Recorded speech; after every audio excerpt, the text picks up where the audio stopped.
எல்லோருக்கும் வணக்கம். எப்படியோ இந்த வாரத்தை ஒரு தோல்விகரமான வெற்றியாகவும் ஒரு வெற்றிகரமான தோல்வியாகவும் வண்டியை ஓட்டி விட்டுட்டோம். அதாவது 193 பாயிண்ட் நெகட்டிவ்ல தான் நம்மளுடைய நிப்டி முடிஞ்சிருக்கு.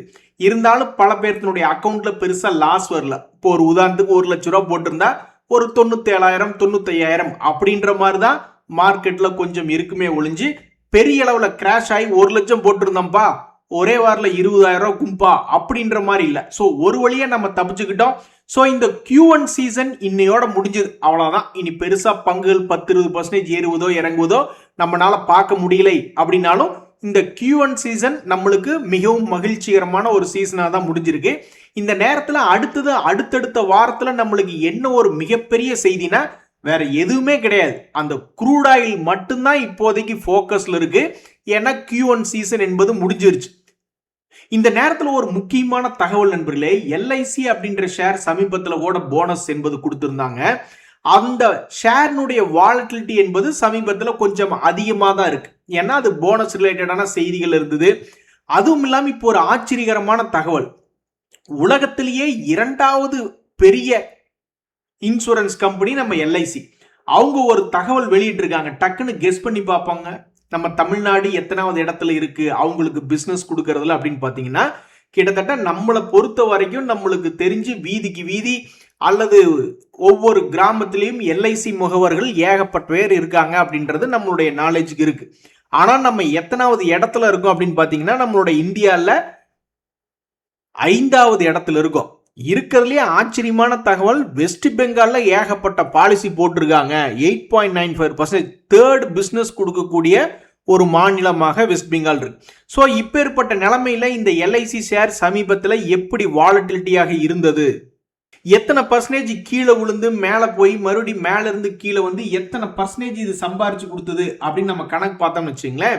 இத்தனைக்கு அதுல பெரிய செய்திகள், போனஸ் ரிலேட்டடான செய்திகள்லாம் இருந்தது. இப்போ இன்வெஸ்டர் பிரசன்டேஷனும் சமீபத்தில் முடிச்சிருக்காங்க. இனி இவனுடைய வாலட்டிலிட்டி எந்த அளவுக்கு இருக்கும்னு தெரியல. தற்போது 2026ல மொத்தத்துக்கு 25% வாலட்டிலிட்டி கொடுத்துருக்கான்.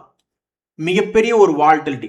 அப்படி வாலட்டிலிட்டி கொடுத்துட்டு கரெக்டா தற்போது 200 டேஸ் மூவிங் ஆவரேஜ் அப்படின்ற இடத்துல இந்த எல்ஐசியினுடைய பங்கினுடைய விலை சுத்திக்கிட்டு இருக்கு. இனி தன்னுடைய வாழ்க்கையில எப்பாவது ஒரு நாள் தன்னுடைய பழைய ஹையை மறுபடியும் வந்து பிடிக்குமா இல்லையா அப்படின்ற ஒரு எதிர்பார்ப்பு மார்க்கெட்ல இருக்கு. உங்களுக்கு ஞாபகம் இருக்கா, பேடிஎம் ஷேரும் எல்ஐசி ஷேரும் ரெண்டும் ஒரே நேரத்தில் தான் லிஸ்ட் ஆனாங்க. 2 பேருமே கும்பாக்கல் அப்படின்ற நியூஸ் பெயர் எடுத்தாங்க. ஆனா எல்ஐசி அவனுக்கு முன்னாடி புதிய எச்சம் என்பது போயிட்டு தற்போது ஐபிஓ பிரைஸ் பக்கத்துல ட்ரேட் ஆகிக்கிட்டு இருக்கு. அதுவே பேடிஎம் அப்படின்ற பங்கு பாத்தீங்கன்னா இதுவும் அதே நேரத்தில் லிஸ்ட் ஆனதா, ஆனா மிகப்பெரிய ஒரு வீழ்ச்சி. அதற்கு பின்பு தற்போது இன்னும் அதனுடைய பழைய ஐபிஓ ஹை என்பது தாண்டல. ஸோ எல்ஐசிக்கு அடிச்ச யோகம் இந்த பேடிஎம்க்கு அடிக்குமா இல்லையா என்பது பொறுத்திருந்தா பார்க்கணும். பட் எல்ஐசியினுடைய ஒரு சுவாரஸ்யமான தகவல்ல நம்மளுடைய தமிழ்நாட்டினுடைய பிசினஸ் என்பது ஒரு 5வது இடத்துல இருக்கு அப்படின்றது ஒரு ஆனந்தமான செய்தி. அடடா, மாங்காய் சீசன்ல மாங்காய் விளையாம போயிடுச்சு அப்படின்ற மாதிரி இப்ப எந்த செக்டர்லாம் போக்கஸ்ல இருக்கு அப்படின்னு பாத்தீங்கன்னா, ஃபார்மா செக்டர்ல பல்வேறு பங்குகள் ரிசல்ட் கொடுத்ததுக்கு அப்புறம் அந்த ரிசல்ட் வச்சுக்கிட்டு 5% 10% மாற்றம் வந்து ட்ரேட் ஆயிட்டு இருந்தது. ஸோ நாட்கோ ஃபார்மா ஒரு மிக முக்கியமான இடத்துல இருக்கு. 200 டேஸ் மூவிங் ஆவரேஜ் என்பது அதனுடைய சமீபத்தியுடைய ஷேர் பிரைஸ் மூவ்மெண்ட் என்பது சாதாரண நாள் கிடையாது. நீங்க 2025ல இருந்து கூட கணக்கெடுக்க வேண்டாம். நீங்க 2026ல கணக்கெடுத்து பாத்தீங்கன்னா வெறும் 800 ரூபாயிலிருந்து 50%, அதாவது 1 லட்சம் என்பது 1.5 லட்சம் ரூபாய் அப்படின்ற மாதிரி மாறிட்டு மறுபடியும் 1 லட்சம் என்பது கும்பானது அப்படின்ற மாதிரி 1200ல இருந்து இப்ப 900 வந்து ட்ரேட் ஆயிட்டு இருக்கான். ஸோ ஒவ்வொரு முறையும் இது ரிசல்ட் சீசன்ல தான் மிகப்பெரிய ஒரு மாற்றத்தை கொண்டு வரக்கூடிய ஒரு பங்காக இந்த நாட்கோ ஃபார்மா இருக்கு. அதனுடைய Q1 ரிசல்ட்டுக்கு வழி மேல வெளி வச்சு பார்த்துக்கிட்டு இருந்தாங்க. அவங்களுடைய சேல்ஸ் என்பதுல எந்த விதமான மாற்றம் இல்லை. ஆப்ரேட்டிங் ப்ராஃபிட் மார்ஜின் என்பதுலயும் ஒரு இம்ப்ரூவ்மெண்ட் என்பதான் காமிச்சிருக்காங்க. பட் நெட்டா பார்க்கும்பொழுது அதனுடைய லாபம் என்பது ஆல்மோஸ்ட் உங்களுக்கு வந்து ஒரு 57% என்பது குறைந்து 206 கோடி தான் லாபம் அப்படின்னு வந்துருக்கு. ஸோ இதுல ஏதோ ஒரு பெரிய வாலட்டிலிட்டி என்பது காத்துக்கிட்டு இருக்கிறதாக இந்த நாட்கோ ஃபார்மா அப்படின்றது இருக்கு. ஆனா துரதிருஷ்டவசமா நாளைக்கு நாளானைக்கு வேற 2 நாள் லீவா போச்சு. இந்த நேரத்துல இந்த நாட்கோ ஃபார்மா 200 டேஸ் மூவிங் ஆவரேஜ்ல இருந்து தன்னுடைய சமீபத்திய ஹை போற மாதிரி இருந்தாலும் சரி, தன்னுடைய சமீபத்திய லோ போறமா இருந்தாலும் ரொம்ப வாலட்டிலிட்டியான பங்காக இருக்கிறது. ஸோ இன்றைய நியூஸ்ல அடுத்து வரக்கூடிய நாட்கள்ல மிகவும் வாலட்டிலிட்டியான பங்குகள் அப்படின்றதுல இந்த நாட்கோ ஃபார்மா அப்படின்ற ஒரு பங்கு இருக்கு. நண்பர்களே, இன்னொரு நியூஸ் ஒன்று படித்தேன், வேற லெவல். என்னுடைய பணம், அதாவது ஒரு நண்பர் வந்து என்ஜினியரிங் முடிச்சுட்டு எம்பிஏ முடிச்சிருக்காரு. அதுக்கப்புறம் பல இடங்கள்ல மாறி மாறி வேலை பார்த்திருக்காரு. இப்ப மிடில் ஈஸ்ட்ல கன்சல்டன்டா இருக்காரு. இந்த நேரத்தில் அவர் வந்து 1 கோடியில ஆரம்பிச்சது அவருடைய இன்வெஸ்ட்மெண்ட் என்பது தற்போது 7.5 கோடியாக மாறி இருக்கிறது. மொத்தமே 3 வருஷம் தான். ஆனா இப்படி 7.5 கோடி அசெட் இருந்தாலும் வெறும் 30 லட்சம் ரூபா தான் நான் ஈக்விட்டிஸ்ல போட்டிருக்கேன். இனிமேல் வரக்கூடிய காலங்கள்ல அதுல அதிகமா பணம் போடணும். 3 பில்டிங் இருக்கு, மொத்தமா இஎம்ஐ இல்லாம எல்லாம் முடிச்சு விட்டுட்டேன். அது போக கோல்டு இருக்கு, டெட் இருக்கு. ஆனா ஈக்விட்டில வெறும் 30 லட்சம் ரூபா தான் இருக்கு. அதை நான் இன்க்ரீஸ் பண்றதா நீ என்னுடைய அடுத்த டார்கெட் அப்படின்றார். ஸோ எல்லாருமே ஒரு நல்ல சம்பளத்துக்கு போய் சம்பளம் மூலியமாக பணத்தை அக்குமுலேட் பண்ணதுக்கு அப்புறம் தான் ஒரு மிகப்பெரிய ஜம்ப் என்பது கிடைக்குது. ஸோ எல்லாரும் முதல்ல அவங்கவுங்களுடைய தொழிலையோ அல்லது அவங்கவுங்களுடைய வேலையிலையோ கான்சென்ட்ரேட் பண்ணி டக்குன்னு மிடில் ஈஸ்டோ அல்லது வேற ஏதாவது ஒரு ஃபாரின் கண்ட்ரி போய் சம்பாதிக்கிறதா ஃபர்ஸ்ட் டார்கெட்டா இருக்கணும். சீக்கிரமா சொத்து சேர்த்தணும் அப்படின்னு நினைக்கிறவங்க. அதை விட்டுட்டு இந்த சிஏஎஸ்ல 0 ஹீரோ பண்றேன் 3 சீட் ஆடுறேன்ட்டு எந்தையாவது ஒன்ன போய் பணத்தை தொலைச்சிட்டா அப்புறம் இருக்கிறதும் போயிடும். இன்னொரு சுவாரஸ்யமான தகவல் என்ன அப்படின்னு பாத்தீங்கன்னா, 8 வருஷம் கூடி கிட்டத்தட்ட 100 மாதங்களாக ஃபாரினர்ஸ் நம்மளுடைய இந்தியன் மார்க்கெட்ல பணத்தை போட்டுக்கிட்டே இருந்தாங்க.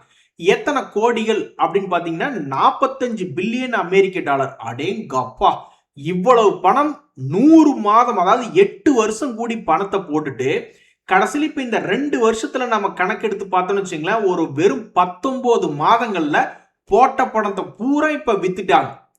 ஸோ போட்ட பணத்தை விட இப்ப அதிகமா வித்து வச்சிருக்கக்கூடிய இந்த நிலைமை, அதாவது வெறும் 100 மாசம் கூடி இன்வெஸ்ட்மெண்ட் பண்ணதை இப்ப வெறும் ஒரு 19 மாசத்துல அறுவடை பண்ணிட்டு போயிட்டாங்க.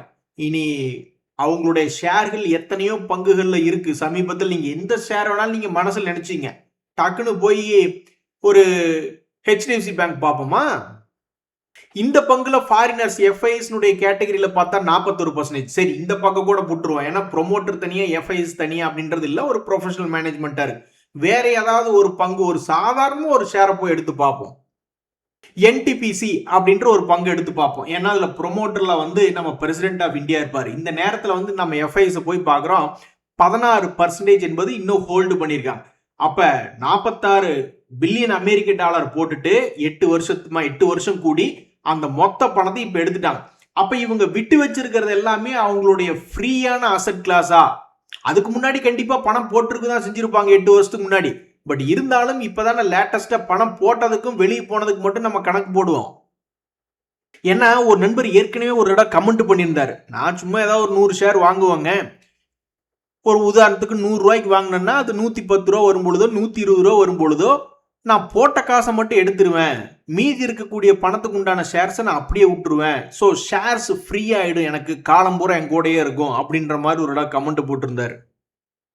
ஒருவேளை அந்த மாதிரி இந்த பசங்க பண்ணியிருந்தாங்கன்னா போட்ட பணத்தை எடுத்துட்டு போயிட்டாங்க. இப்பவும் 40 பில்லியன் 50 பில்லியன் அமெரிக்க டாலருக்கு எங்களிடம் சரக்கு இருக்கிறது இந்திய மார்க்கெட்ல அப்படின்னு வச்சுங்களேன், அவங்க எல்லாம் வேற லெவல். நமக்கு இந்த மாதிரி ஃப்ரீ ஸ்டாக்ஸ் கிடைக்குது அப்படின்னா நம்ம ஏதாவது ஸ்டாக்ஸை வாங்கியிருப்போம், அது போனியா இருக்காது. நம்ம காலம் வரைக்கும் வச்சிருந்துட்டு எங்கனால இதை லாபத்துக்கு பண்ண முடியல தம்பின்னு இதை வச்சுக்க அப்படின்னு கொடுத்துட்டு போறது ஒண்ணுதான் நம்ம ஃப்ரீ பண்ண முடிஞ்சது. அதாவது நண்பர்களே, இப்ப நாம பார்க்கக்கூடிய தகவல்ல இன்னொரு தகவல் என்னன்னா, உச்சத்தில் இருக்கக்கூடிய பங்குகள் கீழே விழுந்துருது. அப்புறம் கீழே விழுந்த அதே பங்குகள் தான், ஏன்டா கீழே விழுந்தீங்க, எதுக்குடா மேல வரீங்கன்றதே நம்மளுக்கு தெரியாது. கீழே விழுந்த அதே பங்குகள் மறுபடியும் தன்னுடைய 52 வீக் ஹைக் போற பங்குகள் எத்தனையோ இருக்கு. இதுக்கு இடைப்பட்ட இடத்துல இருக்கிறவன் தான் இந்த 200 டேஸ் மூவிங் ஆவரேஜ். ஸோ சில நேரங்களில் கீழே போயிட்டு 200 டேஸ் மூவிங் ஆவரேஜ் கீழே போயிட்டு மீன் ரிவர்சன் அப்படிம்பாங்க. அதாவது அதனுடைய ஆவரேஜ் பிரைஸ் இதுக்கு கீழே போனாலும் அது பக்கத்தில் திரும்பி வந்தாகணும், மேலே போனாலும் அது பக்கத்தில் திரும்பி வந்தாகணும் அப்படின்ற மாதிரி ஒரு கணக்கு.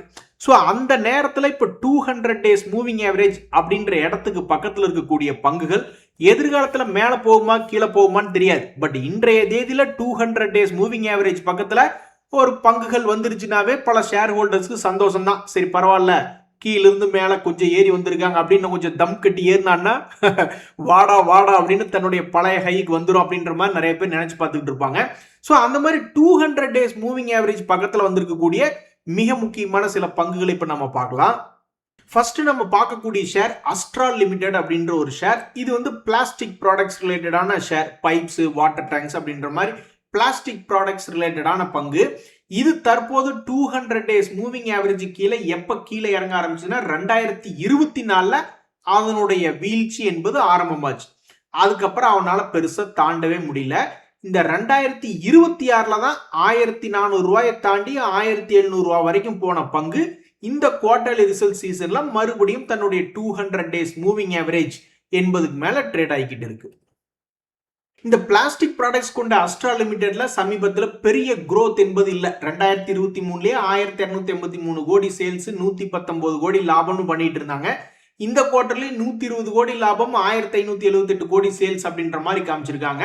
ஸோ தற்போது இந்த பங்கு FIS 13.89% வச்சிருக்கக்கூடிய இந்த பங்கு 200 days மூவிங் ஆவரேஜ் கிட்ட வந்திருக்கிறது அப்படின்ற ஒரு தகவல். அதே மாதிரி இந்த கிளீன் சயின்ஸ் அப்படின்ற ஒரு ஷேர், அதுவுமே சமீபத்திய ப்ரீவியஸ் ஹை பக்கத்துல திரும்பி வந்திருக்கு. இனி இது 200 days மூவிங் ஆவரேஜ் தாண்டானா இல்லையா என்பது பொறுத்து இருந்தா பார்க்கணும். கரெக்டா 200 days மூவிங் ஆவரேஜ் என்பது தொட்டு ட்ரேட் ஆயிட்டு இருக்கு. இதுக்கு முன்னாடி இந்த ஷேர் வந்து 200 days மூவிங் ஆவரேஜ் தாண்டணும் அப்படின்னு எடுத்திருக்கக்கூடிய அத்துணை நடவடிக்கையிலுமே சமீபத்தில் ஃபெயிலியர் தான் இருந்தது. ஆக மொத்தம் தன்னுடைய ஹையிலிருந்து ஆல்மோஸ்ட் 70% பக்கம் இறங்கிய பங்கு தான் இந்த கிளீன் சயின்ஸ். மூன்றாவதாக நம்ம பார்க்கக்கூடியது இந்த இ-கிளர்க் சர்வீசஸ் அப்படின்றது. பிபிஓல சமீபத்தில் கொடிகட்டி பறந்து கொண்டிருக்கக்கூடிய இந்த இ-கிளர்க்ஸ் இதுக்கு முன்னாடியே தன்னுடைய 200 days மூவிங் ஆவரேஜ்ல இருந்து 2 முறை மேலே ஏறி இருக்கான். இந்த மூன்றாவது முறை இந்த பங்கு என்ன செய்யும், புதிய உச்சத்தை தொடுமா இல்லையா என்பது பொறுத்திருந்து பார்த்தா தான் தெரிய வரும். எந்த ஷேருமே இறங்கினதுக்கு அப்புறம் தான் இறங்கிருச்சுன்றது தெரிய வரும், அதே மாதிரி ஏறினதுக்கு அப்புறம் தான் ஏறிடுச்சு அப்படின்றது தெரிய வரும். ஸோ தற்போதைக்கு இந்த சென்டர் பாயிண்ட்ல இருக்கக்கூடிய இந்த இ-கிளர்க்ஸ் அடுத்ததாக எந்த பக்கம் மூவ் ஆக போகிறது, அடுத்தது அவன் தாண்டா பெரிய வேலையா பார்த்து விட்டு போயிட்டான் அப்படின்ற மாதிரி ஒவ்வொரு வருடமும் மிகப்பெரிய அளவுல சம்பாரிச்சு கொடுத்த பங்குகள்ல இந்த பாரத் டைனமிக்ஸ் அப்படின்ற பங்கு ஒன்று. ஆனா சமீபத்தில் இந்த பங்கு அடிமட்டத்தில் வேலை செஞ்சுட்டு இருக்கானே ஒழிஞ்சு 200 days மூவிங் ஆவரேஜ் சக்சஸ்ஃபுல்லா தாண்ட மாட்டேங்குது. அது ஒரு கும்பா குட்டிங்க அப்படின்ற மாதிரியும் சொல்ல முடியாதபடிக்கு 200 days மூவிங் ஆவரேஜ் கீழே விழுந்தோன்னே மறுபடியும் அதை ரெக்கவரி பண்ணி காட்டுறதான் இவனுடைய சமீபத்திய வேலையாக இருக்கு. ஆனால் ஒரு முறை கூட உருப்படியா தன்னுடைய பழைய கையை தாண்டி போற மாதிரி அவன்கிட்ட அந்த ஸ்பீட் என்பது சமீபத்தில் இப்போ வரைக்கும் இல்லை. அப்ப இன்றைய தேதியில சமீபத்தில் ஸ்லோ மூவ்மெண்டாக இருக்கக்கூடிய இந்த பாரத் டைனமிக்ஸ் என்னைக்கிடா இந்த 200 days மூவிங் ஆவரேஜை இதுக்கு முன்னாடி கிளியர் பண்ணி ஏறின மாதிரி ஏறுவான் அப்படின்னு பல பேர் பார்த்துக்கிட்டு இருக்காங்க. ஸோ தற்போது 200 days மூவிங் ஆவரேஜ் கிட்ட வந்திருக்கக்கூடிய முக்கியமான பங்குகளில் இந்த பாரத் டைனமிக்ஸ் என்பது இருக்கு. பாருங்களேன், எந்த ஒரு ஷேரு எத்தனை நாள் நம்மளை உட்கார வைக்கிறான்னு பாருங்க. சிலதெல்லாம் உடனே ஏறிடுறான். கல்யாண் ஜுவல்லரி இப்படித்தான் பல வருஷமா உட்கார வச்சுக்கிட்டு இருந்தான், திடீர்னு ஆல்மோஸ்ட் டபுளா ஏறிட்டான். அது மாதிரி இந்த பாரத் டைனமிக்ஸ் இன்னும் தொடர்ந்து கீழே இறங்க போகிறதா அல்லது மேலே வருதா என்பது நடந்து முடிஞ்சதுக்கு அப்புறம் தான் நம்மளுக்கு தெரிய வரும். இன்றைய தேதியில ஒரு சென்டர் பாயிண்ட்ல சுத்தி கொண்டிருக்கக்கூடிய பங்குகள்ல இந்த பாரத் டைனமிக்ஸ் என்பது ஒன்று. அதே மாதிரி இந்த பெர்சிஸ்டன்ட் சாதாரண ஷேர் கிடையாது. எத்தனையோ கும்பா குட்டிங்களாக டிசிஎஸ், இன்ஃபோசிஸ் முதல் கொண்டு, விப்ரோ முதல் கொண்டு ஏகப்பட்ட முக்கியமான டெக்னாலஜி ஜாம்பவான்கள் கும்பா அப்படின்ற நிலைமையில இது 200 days மூவிங் ஆவரேஜுக்கு மேல வந்து ட்ரேட் ஆயிட்டு இருக்கான். ஏதேது இன்னொரு 10-20% ஏறினா உன்னுடைய பழைய கையை போய் தொற்றுற போல இருக்கையா அப்படின்ற மாதிரி இந்த பர்சிஸ்டன்ட் சிஸ்டம்ஸ் அப்படின்ற பங்குமே ஒரு 200 days மூவிங் ஆவரேஜ் பக்கத்தில் ட்ரேட் ஆகி கொண்டிருக்கக்கூடிய ஒரு முக்கியமான பங்காக சமீபத்தில் இருக்கு.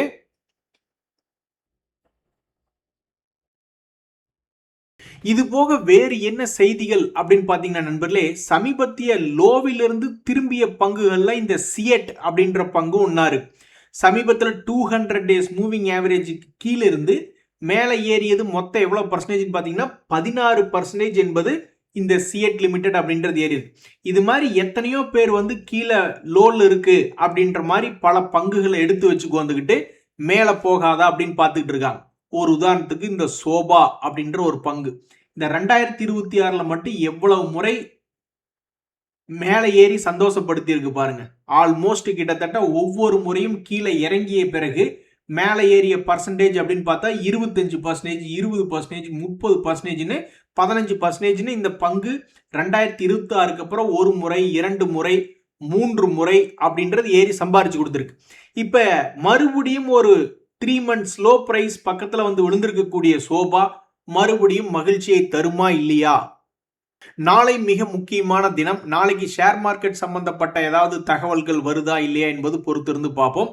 இன்றைய தகவல் அனைத்து உங்களுக்கு உதவியாக இருந்தால் எனக்கு மகிழ்ச்சி தான். ரொம்ப நன்றி, வணக்கம்.